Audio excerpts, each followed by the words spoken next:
Hello friends, എല്ലാവർക്കും കാറ്റത്തെ കിളിക്കൂടിന്റെ നാളത്തെ episode റിവ്യൂയിലേക്ക് സ്വാഗതം. ഈ റിവ്യൂ നിങ്ങൾക്ക് ഇഷ്ടമായെങ്കിൽ ലൈക്ക് ചെയ്തും സബ്സ്ക്രൈബ് ചെയ്തും സപ്പോർട്ട് ചെയ്യണേ. കിളിക്കൂട്ടിൽ ഓണാഘോഷം തുടങ്ങിയിരിക്കുകയാണ്. നിധിക്ക് ഓണ സമ്മാനമായി ഭാസ്കരൻ ഓണക്കോടി എടുത്തു കൊടുത്തിരിക്കുകയാണ്. സുഭാഷും നിധിയും സുധീഷും നികേഷും ഭാസ്കരനും കൂടി പൂക്കളം ഇടുകയാണ്. നികേഷ് പറയുന്നു, അങ്ങനെ മനോഹരമായ പൂക്കളത്തോടുകൂടി കിളിക്കൂട്ടിലെ ഓണാഘോഷത്തിന് തുടക്കമായിരിക്കുകയാണ്. തുടർന്ന് ഓണസദ്യ ഉണ്ടാക്കുന്നതിനെ കുറിച്ചും അവിനാഷിനെയും ചാന്ദിനിയെയും നീതുവിനെയും വീട്ടിലേക്ക് ക്ഷണിക്കുന്നതിനെ കുറിച്ചൊക്കെ സംസാരിക്കുകയാണ് അവർ. ഹരീഷ് നീതുവിനെ നേരിൽ കണ്ട് ക്ഷണിക്കാനും ഓണക്കോടി കൊടുക്കാനായും തീരുമാനിക്കുന്നു. നീതുവിന്റെ വീടിനരികിലേക്ക് എത്തിയ ഹരീഷ് നീതുവിന്റെ ഫോണിലേക്ക് വിളിച്ചിട്ട് അവിടേക്ക് വരാനായി ആവശ്യപ്പെടുകയാണ്. സന്തോഷത്തോടുകൂടി ഹരീഷിന്റെ അരികിലേക്ക് വന്ന നീതു ചോദിക്കുന്നു, ഹരീഷ് നീ എന്താണ് ഇവിടെ?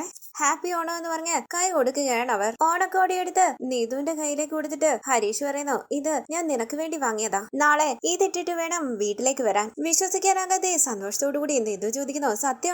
എനിക്ക് വേണ്ടി നീ വാങ്ങിയതാണോ ഇത്? ഇത് കേട്ട് ഹരീഷ് ചോദിക്കാണ്, പിന്നെ വേറെ ആർക്ക് വേണ്ടിയാ ഞാൻ വാങ്ങുക? നിനക്ക് വേണ്ടിയാ വാങ്ങിയത്. എടുത്തു നോക്ക്, കണ്ട ഉടനെ എനിക്ക് ഇഷ്ടപ്പെട്ടു, അതുകൊണ്ടാ വാങ്ങിയത്. നിനക്ക് ഇഷ്ടപ്പെടുമെന്ന് എനിക്കറിയില്ല. സന്തോഷത്തോടുകൂടി നീതു അത് എടുത്തു നോക്കുമ്പോൾ ഹരീഷ് ചോദിക്കുന്നു, നന്നായിട്ടുണ്ടോ? നീതു പറയണ, സൂപ്പർ ആയിട്ടുണ്ട് ഹരീഷ്, ഈ കളറെ എനിക്ക് ഒരുപാട് ഇഷ്ടപ്പെട്ടു, സൂപ്പർ സെലക്ഷൻ. സൈസ് കറക്റ്റ് ആയിരിക്കുമെന്ന് ഹരീഷ് ചോദിക്കുമ്പോൾ നീതു പറയണ, എസ് ആണ് വാങ്ങിയത്, എനിക്ക് കറക്റ്റ് ആയിരിക്കും ഹരീഷേ. അപ്പൊ ഹരീഷ് പറയണേ, എനിക്ക് ഏത് സൈസ് വാങ്ങണമെന്ന് അറിയില്ലായിരുന്നു, നിനക്ക് വണ്ണക്കുറവാണെന്ന് പറഞ്ഞാണ് ഞാൻ വാങ്ങിച്ചത്. ഒരുപാട് വിലയുടെ ഒന്നും അല്ല, എന്നെ കൊണ്ട് പറ്റുന്നത് പോലത്തെ ഒരു ഓണക്കൂടിയാ. അപ്പൊ നീതു പറയണേ, എന്റെ ഹരീഷ്, നീ എനിക്ക് ഡ്രസ്സ് വാങ്ങി തന്ന തന്നെ വലിയ സന്തോഷം, താങ്ക് യു ഹരീഷ് എന്ന് പറഞ്ഞ് ഹരീഷിനെ ചേർത്ത് പിടിക്കുകയാണ് നീതു. ശേഷം ഹരീഷ് സ്നാക്സ് ഒക്കെ എടുത്തു കൊടുക്കുകയാണ്. നിനക്ക് ഇതൊക്കെ ഇഷ്ടമല്ലേ എന്ന് ഹരീഷ് ചോദിക്കുമ്പോൾ സന്തോഷത്തോടു കൂടി അത് വാങ്ങി നീതു പറയുകയാണ്. എന്താ ഹരീഷ്, സർപ്രൈസിന് മുകളിൽ സർപ്രൈസ് ആണല്ലോ. ഹരീഷ് പറയുന്നു, നാളെ ഈ ഡ്രസ് ഇട്ടുകൊണ്ട് വേണം വീട്ടിലേക്ക് വരാൻ, അവിടെയാണ് നമ്മുടെ ഓണാഘോഷം. അപ്പൊ നീതു പറയണ, ഞാൻ ഉറപ്പായിട്ടും വരും, നീ ഇതൊക്കെ ചെയ്യുമെന്ന് ഞാൻ ഒരിക്കലും പ്രതീക്ഷിച്ചില്ല. നീ ഒരു കോൾ ചെയ്ത് ഹാപ്പി ഓണം എന്ന് പറഞ്ഞെങ്കിൽ പോലും ഞാൻ ഒരുപാട് സന്തോഷിച്ചേനെ, പക്ഷെ ഞാൻ പ്രതീക്ഷിച്ചതിനും അപ്പുറമാണ് നീ ഇപ്പൊ ചെയ്തത്.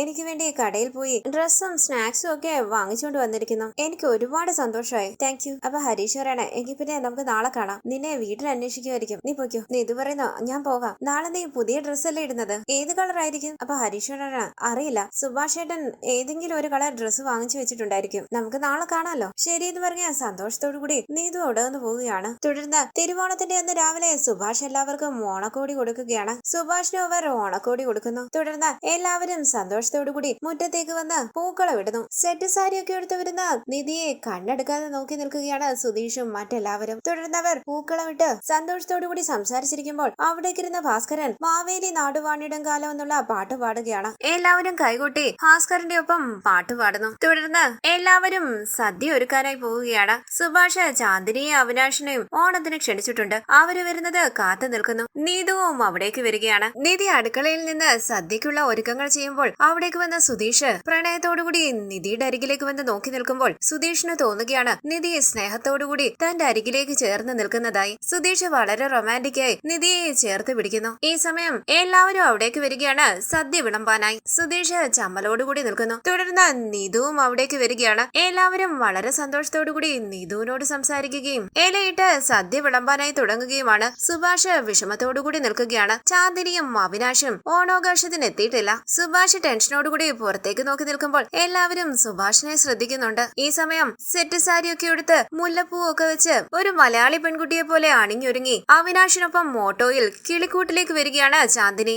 സുഭാഷിന്റെ ഓണ സമ്മാനവും കൊണ്ടുവന്നിട്ടുണ്ട് ചാന്ദിനി. അകത്തേക്ക് കയറി വരുന്ന ചാന്ദിനിയെ കണ്ട് വളരെ സന്തോഷത്തോടുകൂടി നിൽക്കുകയാണ് സുഭാഷ്. സുധീഷും നിധിയും നീതുവും നികേഷും ഹരീഷും എല്ലാം പുഞ്ചിരിച്ച് അവരുടെ അരികിലേക്ക് വരുമ്പോൾ സദ്യ വിളമ്പിക്കൊണ്ട് നിൽക്കുന്ന ഭാസ്കരനും ചിരിച്ചുകൊണ്ട് അവിടേക്ക് വരികയാണ്. സുഭാഷും ചാന്ദിനിയും പുഞ്ചിരിച്ച് മുഖത്തോട് മുഖം നോക്കി നിൽക്കുമ്പോൾ സുധീഷ് പറയുകയാണ്, നിങ്ങളെ കാണാതെ ഇവിടെ ഒരാൾക്ക് ഇരിക്കപ്പുറത്തില്ലായിരുന്നു. ഇത് കേട്ട് നാണത്തോടുകൂടി ചാന്ദിനി പുഞ്ചിരിക്കുമ്പോൾ സുധീഷ് പറയുന്നു, സുഭാഷേട്ടാ ആ സ്പെഷ്യൽ അങ്ങോട്ട് കൊടുക്ക്. ഇത് കേട്ട് ചാന്ദിനി ചോദിക്കുന്നു, സ്പെഷ്യൽ? ചാന്ദിനി ചോദിച്ച കുപ്പിവളകൾ എടുത്തു കാണിക്കുകയാണ് സുഭാഷ്. ചാന്ദിനി വളരെ സന്തോഷത്തോടുകൂടി സുഭാഷിന്റെ നേരെ കൈ നീട്ടുമ്പോൾ സുഭാഷ് ആ വളകൾ ചാന്ദിനിയുടെ കയ്യിൽ അണിയിച്ചു കൊടുക്കുന്നു. ചാന്ദിനി വളരെ സന്തോഷത്തോടുകൂടി സുഭാഷിന് ഓണസമ്മാനം കൊടുക്കുകയാണ്. ഇതെല്ലാം കണ്ട് പുഞ്ചിരിച്ച് അവരെ തന്നെ നോക്കി നിൽക്കുകയാണ് എല്ലാവരും. ശേഷം എല്ലാവരും ചേർന്ന് നിന്ന് ഫോട്ടോസ് എടുക്കുകയാണ്. സുഭാഷും ചാന്ദിനിയും ചേർന്ന് നിന്ന് ഫോട്ടോയ്ക്ക് പോസ് ചെയ്യുമ്പോൾ എല്ലാവരും പുഞ്ചിരിച്ച് അവരെ തന്നെ നോക്കി നിൽക്കുകയാണ്. ശേഷം ഹരീഷും നീതുവും ചേർന്ന് നിന്ന് ഫോട്ടോയ്ക്ക് പോസ് ചെയ്യുകയാണ്. ഇത് കണ്ട്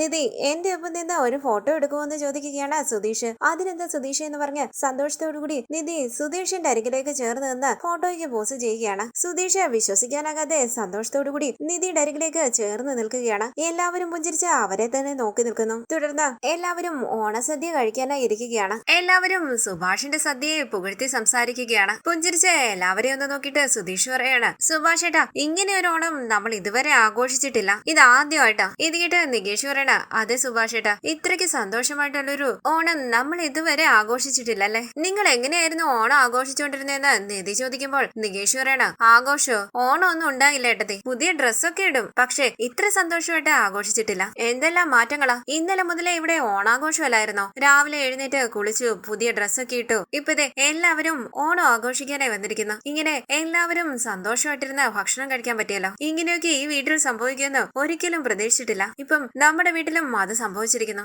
ഇത് കേട്ട് പുഞ്ചിരിച്ച് നിധി പറയുന്നു, നികേഷ്, ഇനിയുള്ള എല്ലാ ഓണവും ഇങ്ങനെയായിരിക്കും. ഇത് കേട്ട് പുഞ്ചിരിച്ച് എല്ലാവരും നിധിയെ നോക്കുകയും ഹരീഷും നിധുവും പുഞ്ചിരിച്ച് മുഖത്തോട് മുഖം നോക്കുകയുമാണ്. സുഭാഷും ചാന്ദിനിയും വളരെ സന്തോഷത്തോടു കൂടി ചിരിച്ചുകൊണ്ട് മുഖത്തോട് മുഖം നോക്കുന്നു. തുടർന്ന് എല്ലാവരും സദ്യ കഴിച്ച് സന്തോഷത്തോടു കൂടി സംസാരിച്ചിരിക്കുകയാണ്. നിധിയും സുധീഷും ചേർന്ന് നിന്നുള്ള ഫോട്ടോയിലേക്ക് നോക്കിയിരിക്കുകയാണ് സുധീഷ് മനസ്സിൽ പറയുന്നു, ഈ ഫോട്ടോ സ്റ്റാറ്റസ് ആക്കിയാലോ, എന്തെങ്കിലും അതിശയം സംഭവിക്കുമെന്ന് നോക്കാം. തിരുവോണം വിത്ത് വൈഫ് എന്ന് പറഞ്ഞ് സുധീഷ് സ്റ്റാറ്റസ് ഇടുകയാണ്. ശേഷം ആ സ്റ്റാറ്റസിലേക്ക് നോക്കി പുഞ്ചിരിച്ച് ആലോചിച്ച് പുറത്തേക്ക് പോകുന്ന സുധീഷ് അവിടെ ബെഡിലിരിക്കുന്ന ഭാസ്കറിന്റെ മടിയിലേക്ക് ഇരിക്കാനായി തുടങ്ങുകയാണ്. ഭാസ്കർ ചോദിക്കുന്നു, എന്താടാ ഇത്, ഇവിടെ ഒരാൾ ഇരിക്കുന്നത് കണ്ടുകൂടെ നിനക്ക്? അയ്യോ സോറി എന്ന് പറഞ്ഞ് സുധീഷ് ചമ്മലോടുകൂടി അകത്തേക്ക് പോകുമ്പോൾ ഭാസ്കരൻ പറയുകയാണ്, എന്താ ആലോചിച്ചാണോ നടക്കുന്നത്? സുഭാഷ് അരികിലേക്ക് വിളിച്ച് സുധീഷ് പറയുന്നു, സുഭാഷ് ഏട്ടാ ഇതൊന്ന് നോക്കിയേ. അരികിലേക്ക് വന്ന സുഭാഷ് പറയണ, ഫോട്ടോ നന്നായിട്ടുണ്ടടാ. അപ്പൊ സുധീഷ് പറയണ, ഫോട്ടോ അല്ല സുഭാഷ് ഏട്ടാ, ഇത് നോക്ക്. അപ്പൊ സുഭാഷ് പറയണ, തിരുവോണം വിത്ത് വൈഫ്. എങ്ങനെയുണ്ട് സുഭാഷ് ഏട്ടാ, സൂപ്പർ ആയിട്ടില്ലേ സ്റ്റാറ്റസ് ഒക്കെ ഇട്ടത്?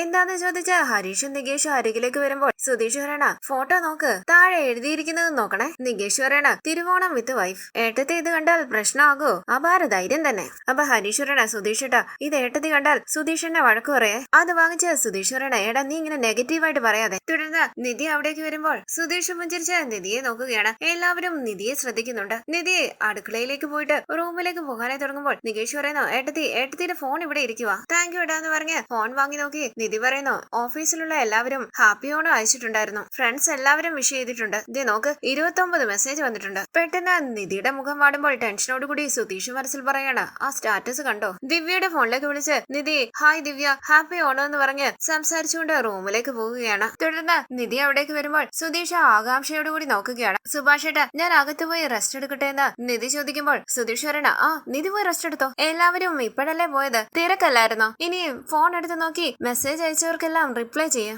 എല്ലാവരും ഫോട്ടോസ് ഒക്കെ ഇട്ടിട്ടുണ്ടായിരിക്കും, അതിനൊക്കെ മറക്കാതെ ലൈക്ക് ചെയ്യണേ. ശരി എന്ന് പറഞ്ഞ നിധി അകത്തേക്ക് പോകുമ്പോൾ ഹരീഷ് പറയണ, സുധീഷ് ഏട്ടാ ഇനി ഏട്ടത്തെ സ്റ്റാറ്റസ് ഒന്നും നോക്കില്ല, റെസ്റ്റ് എടുക്കണമെന്നല്ലേ പറഞ്ഞത്, ഇനി കിടന്നുറങ്ങത്തേ ഉള്ളൂ, മിണ്ടാതിരിക്കടാ, കൊന്നു കളയെന്ന് പറഞ്ഞ് സുധീഷ് ഫോൺ എടുത്ത് നോക്കുകയാണ്. ഫോണിൽ നോക്കുന്ന നിധി പറയണ, നികേഷ് ഇത്ര പെട്ടെന്ന് സ്റ്റാറ്റസ് ഇട്ടോ? എല്ലാവരും ചേർന്നുള്ള സെൽഫി ഇട്ടിരിക്കുന്ന കാണുകയാണ് നിധി. ശേഷം ഫോൺ അവിടേക്ക് വെച്ചിട്ട് നിധി ഇങ്ങോട്ടേക്ക് തിരിയുമ്പോൾ സുധീഷ് ഇട്ടിരിക്കുന്ന സ്റ്റാറ്റസും ഫോണിലേക്ക് വരികയാണ്. നിധി അത് കാണുന്നില്ല. ഫോണിൽ നോക്കി സന്തോഷത്തോടു കൂടി സുധീഷ് പറയുന്നു, എടാ നികേഷ്, നിധി എന്റെ സ്റ്റാറ്റസ് കണ്ടു, ദേ നോക്ക്, കണ്ടടാ. വാതിൽ തുറന്ന് നിധി പുറത്തേക്ക് ഇറങ്ങി വരുമ്പോൾ ഹരീഷ് പറയുന്നു, സുധീഷേട്ടാ പതിയെ, ദേ വരുന്നുണ്ട് ഏട്ടത്തി. എല്ലാവരും ടെൻഷനോടുകൂടി നിധിയെ നോക്കുമ്പോൾ അവരെ ശ്രദ്ധിക്കാത്ത രീതിയിൽ നിധി അടുക്കളയിലേക്ക് പോവുകയാണ്. നികേഷ് പറയണ, ഇപ്പം സുധീഷേട്ടന് വഴക്ക് കേൾക്കും. സുധീഷ് പറയണ, എടാ ഒന്നും പറഞ്ഞില്ലല്ലോ, അപ്പൊ അവക്ക് എന്നോട് പ്രേമം തോന്നി തുടങ്ങി. നികേഷ് ചോദിക്കുന്നു, ഏട്ടത്തി എന്റെ സ്റ്റാറ്റസ് കണ്ടായിരുന്നോ? അപ്പൊ നിധി പറയണ, ആ കണ്ടായിരുന്നു, നമ്മൾ എല്ലാവരും കൂടി ഒരുമിച്ചുള്ള സെൽഫി അല്ലേ, കണ്ടായിരുന്നു, ലൈക്ക് ചെയ്തിട്ടുണ്ട്, നീ നോക്കിയില്ലേ? അയ്യോ ഞാൻ നോക്കിയില്ല ഏട്ടത്തി എന്ന് നികേഷ് പറയുമ്പോൾ പുഞ്ചിരിച്ച അകത്തേക്ക് പോവുകയാണ് നിധി. അപ്പൊ സുധീഷ് പറയണ,